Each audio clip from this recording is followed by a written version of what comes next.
Olá, queridos irmãos, bom dia, boa tarde, boa noite ou boa madrugada para quem está me ouvindo em diferentes horários, que a graça do Senhor Jesus Cristo, o amor de Deus e a comunhão do Espírito Santo esteja com todos nós. Na meditação de hoje falaremos sobre o que a história de José do Egito tem a nos ensinar. Antes de começar, queridos irmãos, gostaria de pedir duas coisas. Primeiro, que vocês pausem o vídeo, curtam o vídeo e aqueles que não se inscreveram no canal, por favor, se inscrevam. Eu estou pedindo isso todos os áudios e continuo não fazendo, pois eu estou chegando lá, tem 40, 50 visualizações no vídeo, porém uma curtida, nenhuma curtida. Eu estou pedindo para pausar o vídeo e curtir, mas parece que eu estou falando grego, falando hebraico, aramaico, japonês, eu não sei que língua eu estou falando com vocês, que vocês não me entendem.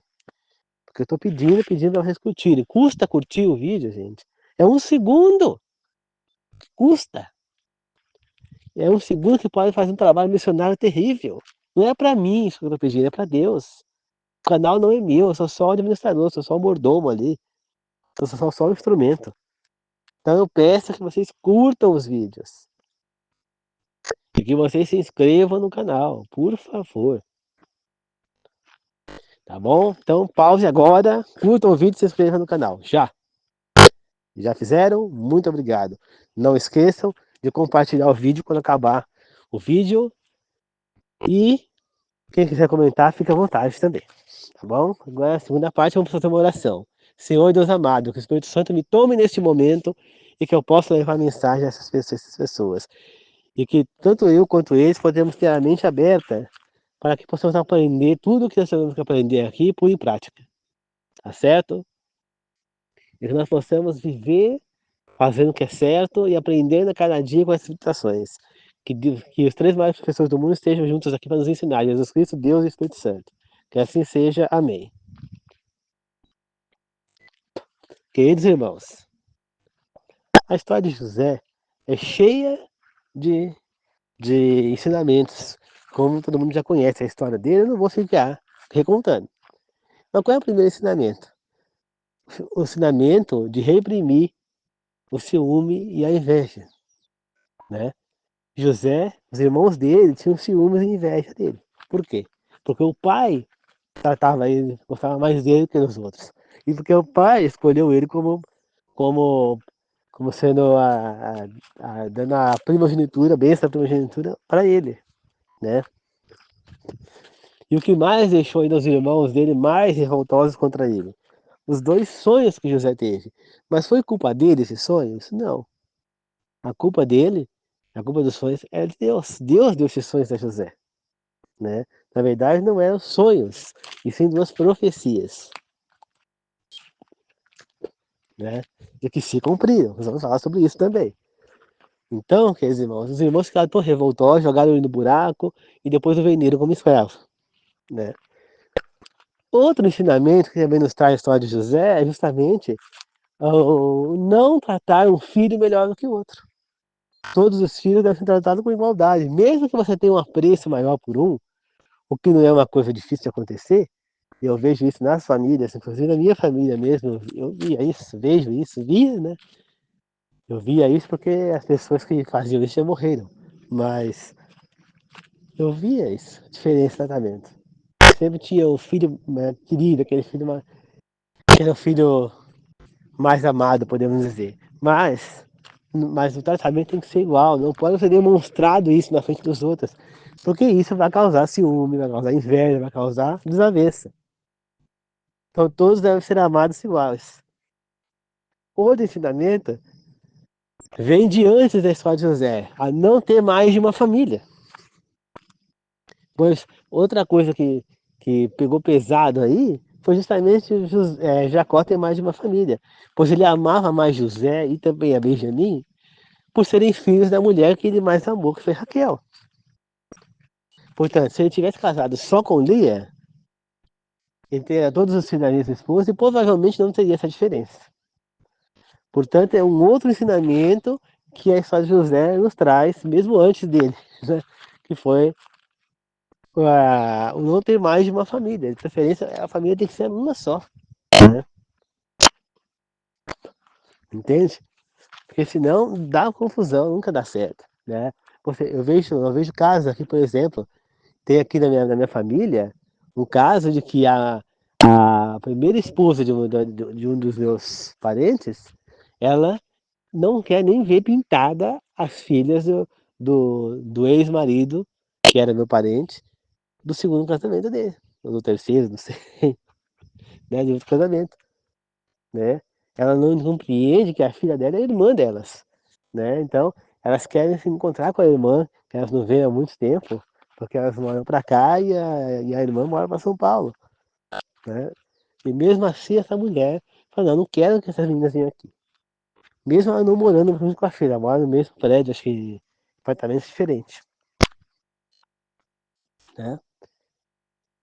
Então, então elas vão marcar se montar no shopping, alguma coisa, mas ela não deve fazer isso. A partir do momento que ela teve relacionamento, separou, não importa.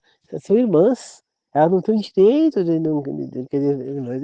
Qual é o problema? Só porque é filhas dele de outro casamento, ela não quer ver as meninas? O que que elas têm a ver com o relacionamento que ela teve com essa pessoa? Ou com o porquê de separação, se houve alguma briga, se houve algum problema?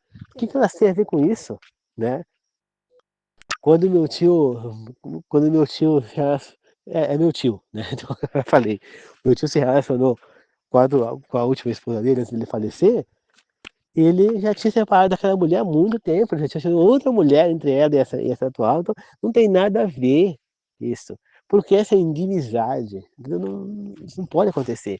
Se você é separado, entenda, seu filho é irmão de outros filhos que ele possa ter, é um direito que eles têm de conviver. Entendeu? Então esse é o outro problema de ter mais uma família, queridos irmãos, que nós devemos aprender a não ter. Deus nos ensina a ter uma só família, casar uma única vez. A única objeção que Deus faz de casar novamente é se a mulher traiu, ou se o marido traiu a mulher, eles têm direito de se separarem e casarem novamente. Do contrário, se não houve traição, Deus não aprova a separação. Mas isso foi uma outra meditação. Então, ensino de não ter mais de uma família. E aí agora o outro ensinamento que é um dos mais importantes. A confiança em Deus. Quando José teve aqueles sonhos, ele não compreendeu aqueles sonhos, né? Ele contou ao pai como se fosse um sonho, mas era uma profecia, né? Contou aos irmãos, o primeiro sonho, depois aos irmãos ao pai. O pai também foi revoltado falando, você acha que eu falo que eu vou que eu vou é, vou fazer reverência a você, eu e tua mãe, né? Nessa altura a mãe dele já tinha morrido faz tempo, né?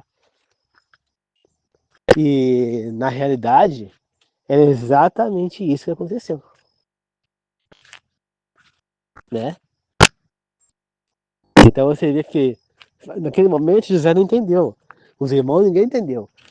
Né? Os irmãos pegaram aquilo como se ele estivesse querendo ser mais do que eles, sonhando ser mais do que eles, querendo mandar sobre eles. Que ele estava sendo arrogante, prepotente, não era isso, né? E aí você vê, você acha que depois que José foi jogado no lago de fogo, desculpa, no buraco, lá na cratera, ou no poço, né, sem água, e depois foi retirado lá e vendido como escravo, você acha que ele entendeu isso? Por que que Deus deixou que isso acontecesse com ele? Será que ele entendeu? Claro que não. Com certeza ele ficou desesperado. Deus, por que você deixou isso acontecer comigo? Eu sou fiel a ti. Né? Só que mais pra frente ele entendeu. Depois ele chega no Egito, passa pelo que ele passou lá como escravo, depois foi preso injustamente, acusado de tentar abusar da esposa do Senhor, coisa que ele não fez, né? E aí ele acaba lá no Egito é, interpretando dois sonhos, um do padeiro e um do copeiro. O padeiro ele iria ser colocado de volta no cargo, enquanto o copeiro ia ser decapitado e a carne posta para os animais comer, né? Os corvos lá, e foi exatamente o que aconteceu, né? Aí depois de 2 anos, se não me engano, 2 ou 3 anos, o que ele se passou? O padeiro se esqueceu de José, e aí o faraó quem teve os dois sonhos, né? E aí então o padeiro falou, tem um homem na prisão que ele interpreta sonhos, ele interpretou o meu e do copeiro e disse o que iria acontecer, e exatamente o que ele falou aconteceu. E eu fui colocado no meu cargo e o copeiro foi morto. né? E aí, o que aconteceu, queridos irmãos? O, o faraó então chamou José, que interpretou o sonho, que era 7 anos de seca, e os dois sonhos eram o mesmo sonho, 7 anos de fartura, de muita fartura, 7 anos de seca. Que teriam que guardar a quinta parte, se não me engano, de tudo que eles tivessem nesse sonho de fartura, para poder comer no ano de seca, né? E o faraó aceitou o que José falou, e depois falou que tinha que pôr alguém para administrar isso, e depois o próprio José. Colocou José como governador do Egito, e acima dele só o faraó. Então, e mesmo assim, ninguém podia fazer nada sem autorização do José. Você vê o poder que José passou a ter no Egito. E aí, então, ele armazenou, quando chegou 7 anos de seca, somente o Egito tinha o que comer. Então, entendeu que ele pegou todo o dinheiro do Egito, foi para a mão do faraó, através desse ato de José. Todas as terras do Egito foram para o faraó.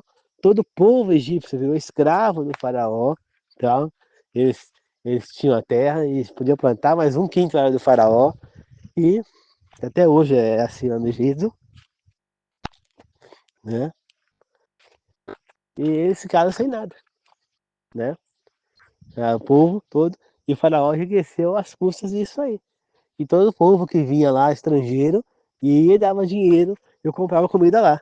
Então o faraó foi enchendo o bolso, né? Só as terras dos sacerdotes lá, dos egípcios, que não foram vendidas. O resto, tudo pertenceu ao faraó. Então, queridos irmãos, a gente vê que ali José compreendeu que Deus tinha um propósito para a vida dele. E aí quando ele pega ver os irmãos lá na fila para comprar alimento, e aí os irmãos chegam até ele e fazem o quê? Fazem reverência, se abaixam até o chão perante ele. Ali estava sendo cumprida a primeira profecia, né? Depois veio os irmãos de novo, né, com o Benjamim, e outra vez fizeram a reverência, né? Depois veio o pai dele com os irmãos para lá, depois que ele se revelou e tudo mais, e perdoou os irmãos. E esse é um outro ensinamento que nos dá essa história: perdão. José poderia ter punido os irmãos e deixado eles presos lá, pelo que fizeram a ele. Né? Ele tinha total direito de fazer isso, e o faraó ia com certeza matá-los, né? Por ter feito isso a José. Mas José perdoou seus irmãos. E aí esse é o ensinamento também que nós temos aí, muito importante, que é o ensinamento de perdão. E continuando para encerrar o ensinamento da confiança em Deus, José poderia ter fugido da prisão, pois ele foi colocado como chefe da prisão. E ele ficava livre lá, ele não ficava preso numa cela. Então ele poderia ter tentado fugir. Mas ele fugiu? Não. Pelo contrário, ele ficou lá, né? Na novela Gênesis, colocar até lá o Satanás para tentar ele. Falou, nós vamos fugir daqui hoje, vem com a gente. Ele falou, não. Sabe, ele sabia muito bem que uma pessoa presa, um escravo preso na prisão lá, no lugar escravo, era praticamente impossível ele sair lá vivo. Ele ia ser condenado à morte. Mas José confiou em Deus. Ele disse lá na novela, ele disse, eu não vou fugir. Seja feita a vontade de Deus. Se a vontade dele for que eu morra aqui, eu morrerei. Agora, se a vontade dele for que eu saia daqui vivo, eu sairei. Nada ninguém vai poder fazer contra isso. Ele confiou em Deus. Será que você confiaria no lugar de José? E aí o que está acontecendo? Ele veio governador. Trouxe toda a família para lá. E lá ele viveu até morrer. Então, quando o pai dele chega lá, o pai dele não faz reverência a ele como governador. Mas é como se tivesse feito, pois ele mandava lá muito mais do que o pai. Ele estava muito acima do pai lá. Então, o pai, de alguma maneira, fez reverência ao governador. Né? Então, a profecia se cumpriu. Né? A profecia era que José iria ter um cargo acima dos outros, e é o que ele teve. E Jacó deu a primogenitura a José, mas Judá também recebeu uma parte dessa primogenitura pela mudança. Então você vê que os irmãos mudaram. Quando José tentou prender Benjamim, que era irmão dele, por parte de pai e mãe, né? Ele fingiu que Benjamin tinha roubado uma taça lá, né? E queria prender Benjamin que os outros fossem embora. Todos rasgaram as vestes. E Judá se propôs a ficar no lugar de Benjamim. Deixa que eles vão embora com Benjamim e eu fico no lugar dele. Aí José falou, não, que fique só ele que roubou, os outros podem ir. Falei, não, não posso ir embora, senhor. Meu pai já é o senhor de idade. Se eu for embora sem o meu irmão Benjamim, ele é o filho da velhice de meu pai. É o único filho que sobrou dele de Raquel, a mulher amada. Se eu levar, for embora sem meu irmão, meu pai vai morrer. E eu não vou aguentar ver meu pai morrer por minha culpa. Eu prometi para ele que, se, que, é, que eu voltaria com o Benjamim. Que se eu não voltasse, que era para eu, que a maldição cair sobre mim, se eu não voltasse com o Benjamin. É verdade isso. Então, que eu fique e ele vá. Quando José viu isso, ele caiu as lágrimas. Né? Ele gritou alto, porque ele percebeu que os irmãos dele mudaram. Os irmãos dele não eram mais aqueles mesmos. Eles não odiavam Benjamim como eles estavam odiando a José. Né? Então, José então os perdoou, se revelou a eles e os perdoou. Então você vê quantos ensinamentos nós temos só na história de José. Primeiro, não casar mais de uma vez. Segundo, amar todos os filhos igualmente. Terceiro, confiar em Deus, por mais difícil que tenha a situação. José passou por todo aquele momento, mas não deixou de confiar em Deus. É claro que ele não entendeu aquela situação, mas naquele momento você não entende, mas depois você vai acabar entendendo, né? Se aconteceu aquilo é porque Deus quis que acontecesse. Que nem, por exemplo, porque é que minha cachorra se foi, eu amava tanto minha cachorra, por que ela se foi? Porque era a hora dela ir. Nada que eu fizesse provavelmente iria mudar isso. Se Deus escolheu que era a hora dela ir, não é nada que eu pudesse fazer. Entendeu? Eu falo, será que eu não demorei muito para levar ela no veterinário? Talvez, mas será que iria adiantar? Às vezes eu poderia fazer o quê? Deixar ela viva mais alguns dias sofrendo. Então não valeria a pena. Você entendeu?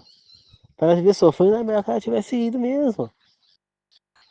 Será que eu não deveria ter deixado ela internada? Mas aí eu penso pro outro lado, mas se ela tivesse ficado lá e morresse lá sozinha, sem mim perto. Eu não tenho jeito nem de dar uma última olhada pra ela viva, como eu fiz, fazer ela morrer. Aí falei pra ela, Lélia, eu te amo. E fui pro meu quarto dormir, depois que eu fui lá a última vez. Naquele dia eu fui várias vezes lá junto com a minha mãe socorrer ela. Porque ela queria sair andando e não conseguia. Mas ela tava sem força já, porque ela não tava comendo já há mais, acho que há 2 dias já, né? Aí a última esforço dela foi quando eu levei ela a fazer xixi à noite e ela se esforçou pra fazer cocô e não fez nada. E aí ela caiu. Já, já sem força. É. Praticamente tive que carregar no colo pra dentro junto com a minha mãe, cara. Ela é muito pesada, né? Tem mais de 20 quilos. Então, e aí ela foi pra dentro, depois dali pra frente ela não teve mais força. Eu tentei de todo jeito pôr ela pra punhar no lugar e ela pegava, depois ela pegava, saía, andava um pouquinho e caía. Aí a gente punha ela de volta no lugar. Até a última vez que a gente pôs ela lá, e eu falei pra ela que amava, olhei pra ela, aqueles olhinhos dela lá, e fui pro meu quarto dormir. No dia seguinte, quando eu acordei, ela estava morta. Quentinha, tinha acabado de morrer. Né? Então então é assim, queridos irmãos. Então, você acha que eu queria aqui, que eu entendi porque ela se foi? Né? Eu tinha orado para Deus, pedido a Deus que ela não se fosse antes de eu casar. Mas, infelizmente, não foi possível.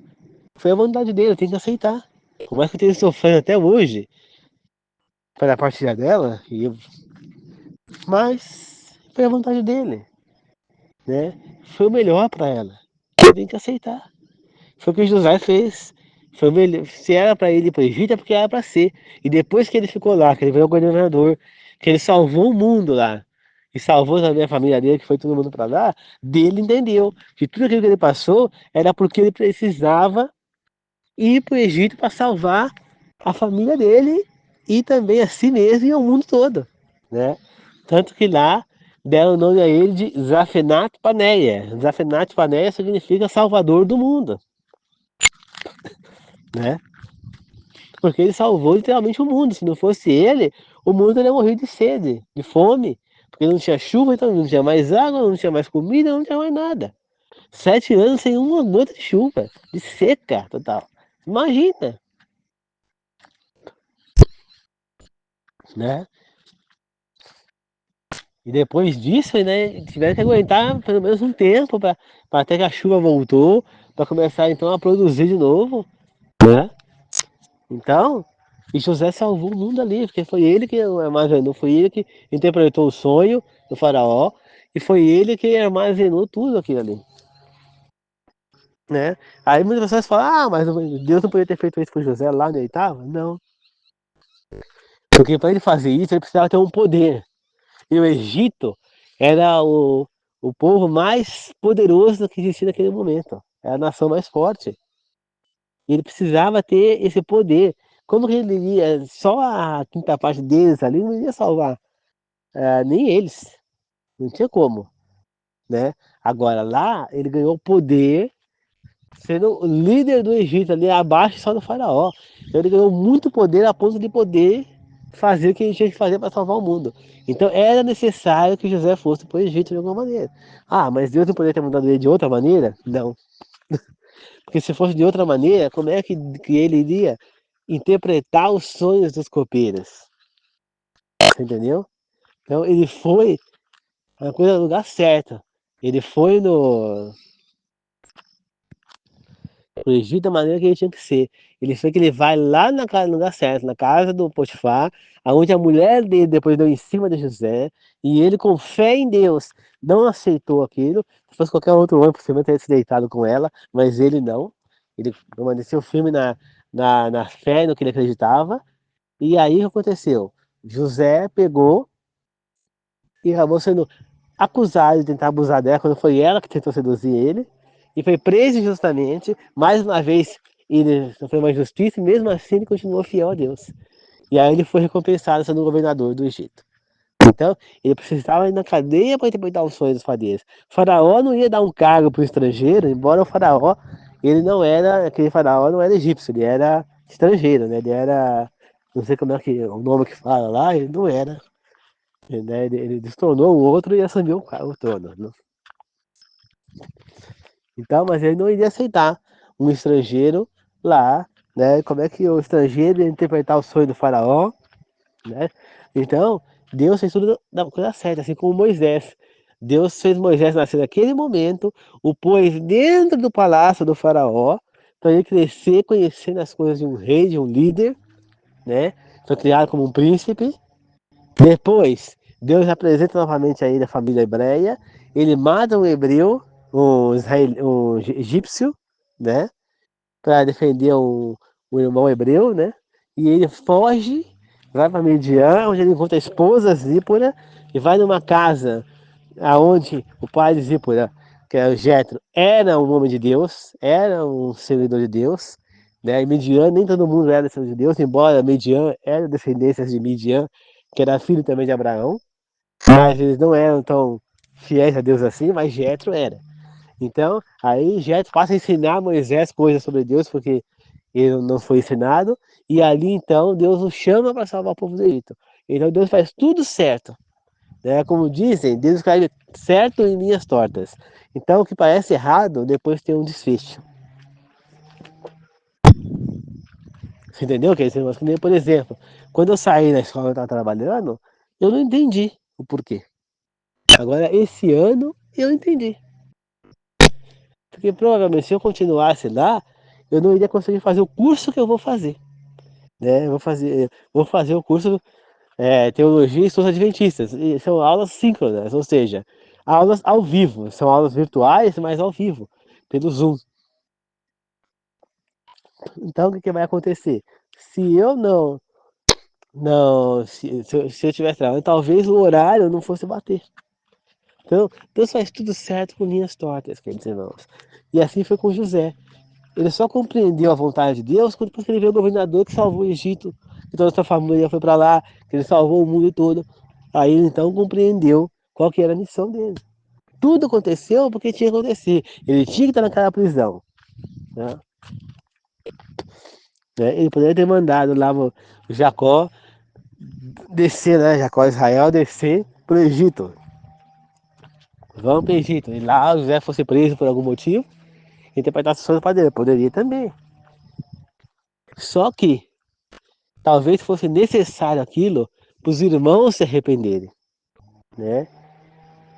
Porque ali teve toda uma mudança dos irmãos dele, né? Talvez se os irmãos não tivessem feito aquilo, aquele ódio que ele tinha de José não ia passar. Mas você vê que depois que fizeram aquilo, os irmãos começaram a se sentir mal pelos que fizeram, né? Judá se sentiu tão mal pelo que acontecido que ele foi embora. Ele foi embora, vai para longe do pai por um tempo. Quando ele teve os filhos lá com a mulher estrangeira, 2 filhos morreram, né? Ele se deitou com Tamar, depois eu já falei sobre isso. Teve mais 2 filhos, né? Com a nora, gêmeos, e um desses filhos foi ascendente de Jesus, né? Antepassado de Jesus. Entendeu? Que foi Pérez, se não me engano. Então, nós temos que entender, queridos irmãos, que Deus faz tudo certo com linhas tortas. Entendeu? Se não tivesse acontecido aquilo, Judá também não teria conhecido a esposa para depois ter com Tamar os filhos gêmeos, né? O nome do outro era Pérez.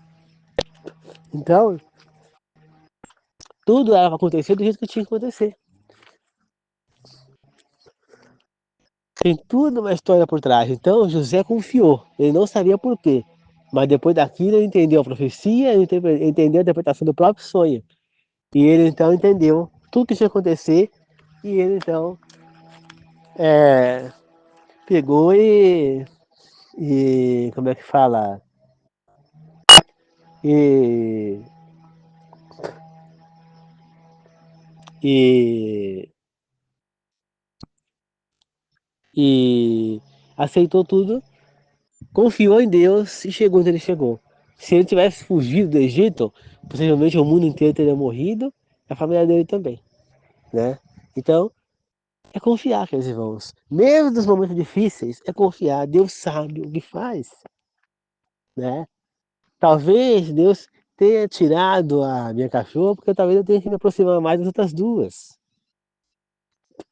Ou talvez porque eu estava me apegando demais a ela e menos a outra coisa.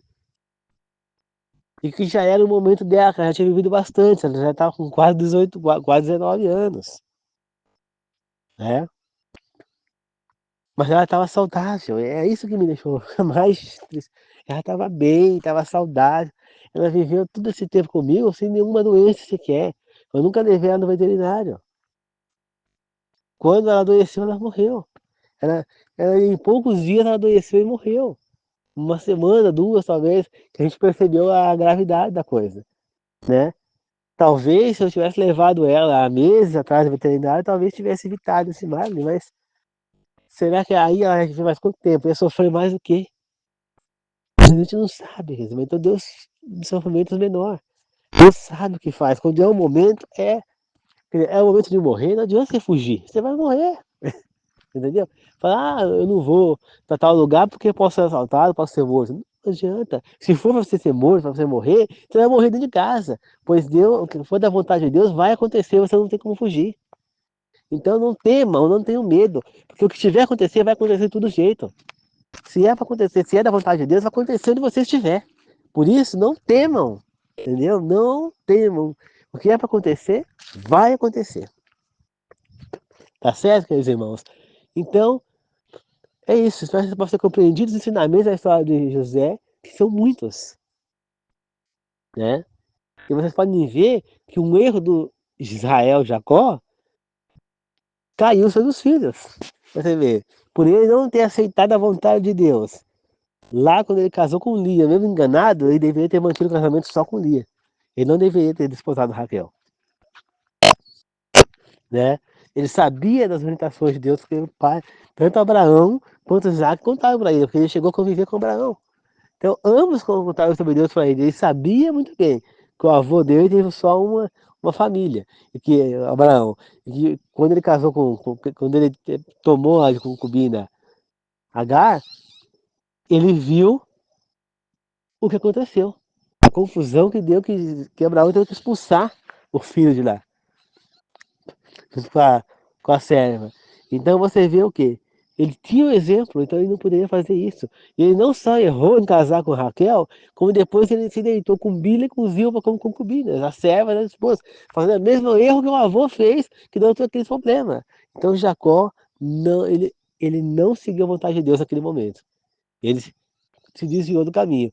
E aquele desvio dele acabou caindo também sobre os filhos, porque acabou tendo essa indiferença dele com os filhos, e isso acabou caindo na inveja, no ciúme dos filhos, na ira dos filhos dele contra José, e por sua vez, a ira para o Egito. Então, um erro vai justificando o outro, né? Um erro cai. Então, como diz a Bíblia, o filho não pagará pelo pecado do pai, ou seja, ele não vai perder a vida eterna por conta do pecado do pai. Não vai para o lado de fogo e enxofre, mas as consequências do pecado do pai caem sobre os filhos até a terceira e quarta geração, né? Você vê que lá o erro de Abraão de acreditar com Agar foi bater aonde? Lá em Esaú, no neto dele. Esaú acabou casando com uma filha de Ismael, né? Então você vê, tudo para você ver o que acontece, meus irmãos, né?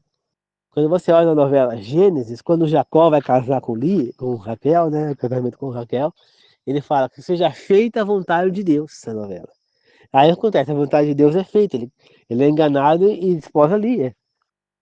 Em vez de ele aceitar a vontade de Deus, ele vai lá e faz o quê? Vai na própria vontade e casa com Raquel. Muita gente vai falar, mas não seria justo ficar com Lia se ele foi enganado. É um direito que ele tinha de casar com Raquel. Sim, mas não era a vontade de Deus. Ah, mas a vontade de Deus é injusta? Não, não é injusta. Porque a mulher escolhida para Jacó por Deus era Lia, né? Então, se ele tivesse ficado somente com Lia, ele teria sido feliz. Ele não foi feliz em nenhum momento, entendeu? Ele teve muitos problemas na sua vida por conta disso, você entendeu? Então, ele deveria ter seguido o que era certo, casar só com a Lia. Ele foi enganado, tudo bem, ele foi enganado para ser feita a vontade de Deus. Foi feito, ele tinha que aceitar, não importa, não, não. Raquel, me desculpe, mas eu tô casado com Lia e eu não caso, a lei de Deus é clara, eu tô casado com uma mulher só, eu não vou mais casar com você, você pode procurar uma outra pessoa para casar com você e acabou, entendeu? Então ele que pegasse Lia e fosse embora dali, porque a Raquel ia tentar todo jeito seduzir ele, né? Então, caso, então, mas não. Então aquilo ali provocou que ele se deitasse depois com as concubinas, na guerra entre as duas irmãs, né? E, e olha o que se tornou tudo. Por quê? Porque ele não seguiu a vontade de Deus, queridos irmãos. Por isso que nós devemos seguir a vontade de Deus, confiar em Deus. Por mais difícil que seja a situação, se você está com depressão, se você está passando por um momento difícil, uma perda, né? Que nem me mandaram esses dias no grupo de orações, uma oração por uma família que perdeu duas avós, uma em seguida da outra, né? Uma em janeiro e outra agora em fevereiro, uma em dezembro, 31 de dezembro, e a outra 13 de janeiro. Em 13 dias perdeu duas. Eu imagino que eles estão passando porque eu perdi minha cachorra, sofri muito pela perda dela. Não estou comparando o cachorro com uma avó. Mas geralmente o animal de estimação a gente tem como filho. Então, eu vejo o sofrimento que era para mim perder uma. Agora imagina perder duas, três pessoas queridas no decorrer da outra. E eu vi os meus sobrinhos passarem por isso. Meus sobrinhos perderam no dia do aniversário de gêmeos deles, né? Eles dois mais meu outro sobrinho, que são em três, perderam a avó, que é a mãe dos meus irmãos. Depois, 2 dias depois, por aí, eles perderam uma tia, avó. Tia, avó. Que é a irmã da avó deles por parte do pai. E por fim, logo depois eles perderam a avó, por parte do pai, porque ela não aguentou ver a perda da amiga e da. e da. da irmã. E morreu também. Né? Eles controlou tudo dela lá, foi internado e morreu. Então foi difícil para eles. Perder os três. Agora de avô, eles só têm meu pai. Eles já tinham perdido o avô e morreu de câncer. Depois perderam uma avó, perderam a outra avó, perderam a tia-avó. Então sobre o meu pai de avô, para eles. Entende, queridos irmãos? Então nós temos que entender que Deus, ele faz as coisas certas com linhas tortas, a gente não sabe o porquê. Então, mesmo que você tenha passado por um momento como esse, difícil, de um luto tão grande, de um luto menor, ou está passando necessidade, está desempregado, não consegue arrumar emprego, tem família para sustentar, está passando por uma depressão, por uma doença, por um câncer, está se recuperando de um infarto, de um AVC, gente, está internado no hospital com uma fratura, ou sofreu algum acidente, ou ficou paralítico. Gente, confia em Deus e Ele vai te amparar, Ele vai te confortar. E Ele vai fazer com que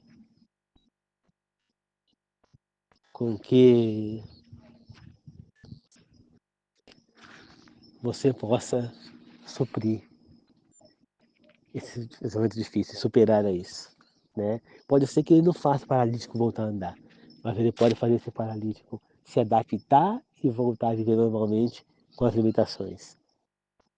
Ele vai capacitar esse paralítico para poder viver da maneira que ele ficou. Tá certo? Meus irmãos. Ele vai capacitar.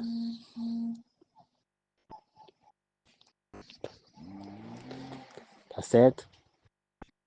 Ele pode fazer você não se curar do câncer, mas ele pode fazer conhecer a verdade divina, entender que essa vida aqui é passageira, mas vamos ter a vida eterna se você confiar nele, se você seguir o evangelho dele. Então, se você se converter, ele pode trazer esperança no momento difícil, ele pode te curar a depressão, mas ele pode fazer com que você tenha força para superar a depressão. Tem várias maneiras de ele agir na sua vida. Ele vai agir do que for melhor para você, do que você necessitar. Confia, queridos irmãos. Olha o exemplo de José. Quer mais sofrimento que esse cara confiou? Quer mais sofrimento que a história de Jó? Ele começou a confiar em Deus? Jó poderia ter simplesmente falado, eu não quero mais saber desse Deus. Eu fui fiel a ele, eu fui servir a ele até o fim. E o que aconteceu? Ele me jogou as traças, me tirou meus filhos, me tirou tudo que eu tinha, me deixou na miséria, tirou minha saúde. Eu tô jogado, coberto de, de pó, né? Como é que é lá? Cinzas, né? Porque nem roupa eu consigo pôr tanta dor, que tá tipo de lepra, né? Acabou com tudo comigo e eu não quero mais saber desse Deus, eu rejeito esse Deus, não. Ele permaneceu firme e forte na fé, mesmo a esposa tendo falado para ele rejeitar a Deus, mesmo para 3 falsos amigos dele que foram lá tentar dar um conforto para ele, querendo que ele se distrançasse de Deus. Ele não, ele foi firme e forte até o fim e foi recompensado. Teve toda a fortuna em dobro devolvida, teve os filhos em dobro devolvidos, né? Claro que Deus não ressuscitou os filhos dele mortos, mas ele deu filhos em dobro para ele. Se ele tinha 7, Deus deu 14. Se ele ficou 30 anos doente, Deus deu mais 60 anos para ele viver, porque ele já ia viver. Então, Deus deu a ele tudo de volta, porque ele foi fiel a ele. Então, nós temos que confiar. Esses caras sofreram pra caramba e confiaram em Deus. Moisés sofreu naquele deserto, aquele povo, confiou em Deus. Davi, sendo perseguido por Saul, se escondendo em cavernas, se manteve firme e fiel a Deus, confiou na vontade de Deus. E ele virou rei. Né? Ele confiou. Ele poderia ter ido lá e matado Saul, mas não, ele falou: não, eu confio, eu vou ser rei de todo jeito. Porque Deus falou que eu ia ser rei, eu vou ser rei. Ele teve 2 ou 3 chances de matar Saul. Aquilo ali não foi para fazer Saul entender que Davi não queria matá-lo. Aquilo ali foi para fazer, para testar Davi, se ele iria ou não matar Saul. Deus deu a chance para ele, para ver se ele iria fazer ou não. Se ele ia querer virar rei com as próprias mãos, né? Não, ele soube esperar, né? Ele não matou Saul, mostrou para Saul que ele não queria matá-lo e Deus o fez rei na hora certa. E Deus ungiu o rei, falou que ele ia ser rei, não há ninguém que pudesse impedir. Então ele confiou. E é isso que nós temos que fazer, confiar nesse Deus. Salomão confiou que Deus daria sabedoria, e Deus deu sabedoria a ele, né? Que Deus o ajudaria a governar, e Deus o fez. Portanto, Temos que confiar, queridos irmãos. Os apóstolos confiaram, mesmo sendo chicoteados, açoitados, mortos ali, sendo crucificados, eles confiaram até o fim, eles não rejeitaram a Deus. Cabe a nós fazer o mesmo, confiar, tá certo? Então é isso, queridos irmãos. Vamos fazer uma oração de encerramento? Querido Deus Pai amado, que agora que nós estudamos a sua palavra, que nós possamos, queridos irmãos, é, pôr em prática tudo que aprendemos aqui, a nossa confiança em Deus, confiar em Ti, Senhor, em tudo que o Senhor fizer, mesmo que nós não entendemos aquele momento, mesmo que nós não entendemos o porquê daquele sofrimento, mas confiaremos que é para um bem maior, confiaremos no porquê de tudo acontecer. Então, queridos irmãos, querido Deus amado, por favor, que eu e os irmãos que estão me ouvindo aqui, todos possamos pôr em prática e aprender a confiar cada vez mais em Ti, que possamos evoluir e nos converter e seguir a Deus, que essa é a nossa obrigação, é a nossa única chance de ter uma salvação vida eterna e reencontrar com o nosso Deus, que é o maior presente que podemos ter. Portanto, queridos irmãos, abra a nossa mente, que possamos absorver tudo que foi aprendido e pôr em prática. Que assim seja, meu querido Deus. Amém. Obrigado, queridos irmãos, que a paz de Deus, que a paz de Jesus, o amor de Deus, a comunhão do Espírito Santo seja com todos nós, tá bom? Que assim seja, amém. Falou, bom fim de dia para vocês. Até mais.